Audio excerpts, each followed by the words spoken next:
एक बार भगवान विष्णु जी शेषनाग पर बैठे बैठे बोर हो गए और उन्होंने धरती पर घूमने का विचार मन में किया। वैसे भी कई साल बीत गए थे धरती पर आइए, और वह अपनी यात्रा की तैयारी में लग गए। स्वामी को तैयार होता देखकर लक्ष्मी माँ ने पूछा, आज सुबह सुबह कहाँ जाने की तैयारी हो रही है? विष्णु जी ने कहा, हे लक्ष्मी, मैं धरती लोक पर घूमने जा रहा हूं। तो कुछ सोचकर लक्ष्मी माँ ने कहा, हे देव, क्या मैं भी आपके साथ चल सकती हूँ? भगवान विष्णु ने 2 पल सोचा, फिर कहा, एक शर्त पर तुम मेरे साथ चल सकती हो। तुम धरती पर पहुंचकर उत्तर दिशा की ओर बिल्कुल मत देखना।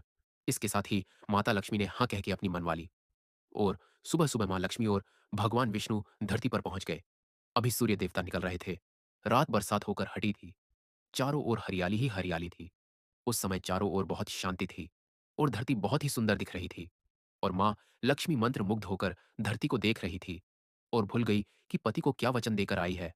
और चारों ओर देखती हुई कब उत्तर दिशा की ओर देखने लगी पता ही नहीं चला। उत्तर दिशा मां लक्ष्मी को एक बहुत ही सुंदर बगीचा नजर आया, और उस तरफ से भीनी भीनी खुशबू आ रही थी और बहुत ही सुंदर सुंदर फल खिले थे। यो एक फलों का खेत था। और मां लक्ष्मी बिना सोचे समझे उस खेत में गई और एक सुंदर सा फल तोड़ लाई। लेकिन यह क्या, जब मां लक्ष्मी भगवान विष्णु के पास वापस आई तो भगवान विष्णु की आंखों में आंसू थे। और भगवान विष्णु ने मां लक्ष्मी को कहा कि कभी भी किसी से बिना पूछे उसका कुछ भी नहीं लेना चाहिए, और साथ ही अपना वचन भी याद दिलाया। मां लक्ष्मी को अपनी भूल का पता चला तो उन्होंने भगवान विष्णु से इस भूल की माफी मांगी। तो भगवान विष्णु ने कहा कि जो तुमने जो भूल की है उसकी सजा तो तुम्हें जरूर मिलेगी। जिस माली के खेत से तुम नए बिना पूछे फल तोड़ा है, यह एक प्रकार की चोरी है। इसलिए अब तुम 3 साल तक माली के घर नौकर बनकर रहो। उसके बाद मैं तुम्हें बैकुंठ में वापस बुलाऊंगा। माँ लक्ष्मी ने चुपचाप सर झुकाकर हाँ कर दी। और माँ लक्ष्मी एक गरीब औरत का रूप धारण करके उस खेत के मालिक के घर गई। घर के एक झोपड़ा था और मालिक का नाम माधव था। माधव की बीबी, 2 बेटे और 3 बेटियां थीं। सभी उस छोटे से खेत में काम करके किसी तरह से गुजारा करते थे। माँ लक्ष्मी जब एक साधारण और गरीब औरत बनकर जब माधव के झोपड़े पर गई तो माधव ने पूछा, बहन तुम कौन हो और इस समय तुम्हें क्या चाहिए? तब माँ लक्ष्मी ने कहा, मैं एक गरीब औरत हूँ। मेरी देखभाल करने वाला कोई नहीं। मैंने कई दिनों से खाना भी नहीं खाया। मुझे कोई भी काम दे दो। साथ में मैं तुम्हारे घर का काम भी कर दिया करूंगी। बस मुझे अपने घर में एक कोने में आसरा दे दो। माधव बहुत ही अच्छे दिल का मालिक था। उसे दया आ गई, लेकिन उसने कहा, बहन मैं तो बहुत ही गरीब हूं। मेरी कमाई से मेरे घर का खर्च मुश्किल से चलता है।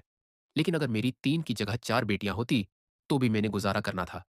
अगर तुम मेरी बेटी बनकर जैसा रूखा सुखा हम खाते हैं उस मैं खुश रह सकती हो तो बेटी अंदर आ जाओ। माधव ने मां लक्ष्मी को अपने झोपड़े में शरण दे दी। और मां लक्ष्मी 3 साल उस माधव के घर पर नौकरानी बनकर रही।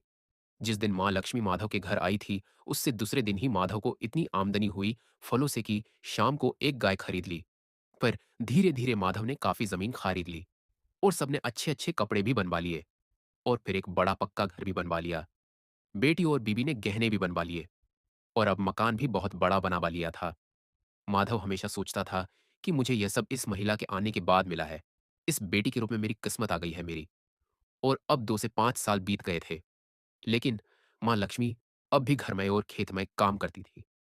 एक दिन माधव जब अपने खेतों से काम खत्म करके घर आया तो उसने अपने घर के सामने द्वार पर एक देवी स्वरूप गहनों से लदी एक औरत को देखा।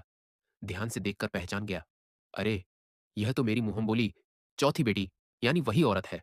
और पहचान गया कि यह तो मां लक्ष्मी है। अब तक माधव का पूरा परिवार बाहर आ गया था और सब हैरान होकर मां लक्ष्मी को देख रहे थे। माधव बोला, है मां हमें माफ कर। हमने तेरे से अनजाने मैं ही घर और खेत में काम करवाया है मां। यह कैसा अपराध हो गया है मां, हम सबको माफ कर दे। अब मां लक्ष्मी मुस्कुराई और बोली, है माधव, तुम बहुत ही अच्छे और दयालु व्यक्ति हो। तुमने मुझे अपनी बेटी की तरह से रखा, अपने परिवार के सदस्य की तरह से। इसके बदले मैं तुम्हें वरदान देती हूं कि तुम्हारे पास कभी भी खुशियों की और धन की कमी नहीं रहेगी। तुम्हें सारे सुख मिलेंगे जिसके तुम हकदार हो। और फिर मां अपने स्वामी के द्वारा भेजे रथ में बैठकर वैकुंठ चली गई।